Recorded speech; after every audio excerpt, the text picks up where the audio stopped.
Alors, des réactions à chaud ont été relevées au sein de la classe politique guinéenne.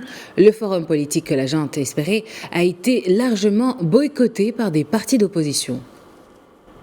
Effectivement, comme on pouvait s'y attendre, et les acteurs politiques n'ayant pas pris part aux consultations politiques et aussi les acteurs sociaux comme le FNDC ont tout simplement rejeté cette annonce hier du président de la transition, Mamadi Doumbouya, qui dit donc que les consultations, les assises ont abouti à une proposition médiane de 39 mois.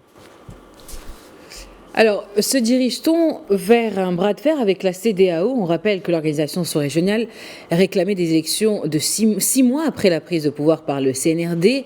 On rappelle également que le ton est monté lorsque le porte-parole du gouvernement de transition à Conakry a déclaré cette semaine que la Guinée n'agissait pas sous la contrainte ou les dictates.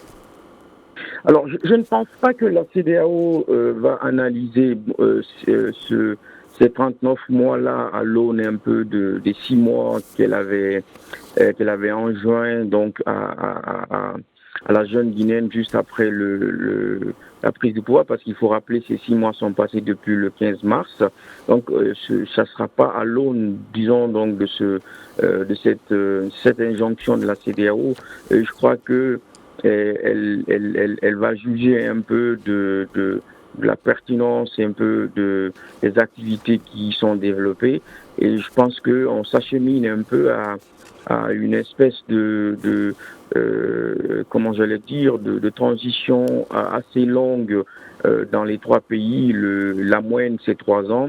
Et on verra si toutefois, puisque le colonel a dit que cette proposition-là, elle sera faite pour examen au CNT. On verra si les 39 mois seront maintenus ou pas par les conseillers nationaux. Le porte-parole du gouvernement avait également évoqué l'hypothèse d'un retrait de la CEDEAO. Est-ce réellement envisageable et quel impact une telle décision pourrait-elle avoir? Non, je pense que ceci n'est pas du tout envisageable du moment où il y a des actions qui peuvent être menées pour éviter donc de se retrouver dans une impasse économique et politique aux conséquences sévères. Je ne crois pas que cette option soit envisageable. Il faut considérer ces communications-là comme conjoncturelles, et je crois qu'on n'arrivera pas à ce niveau-là.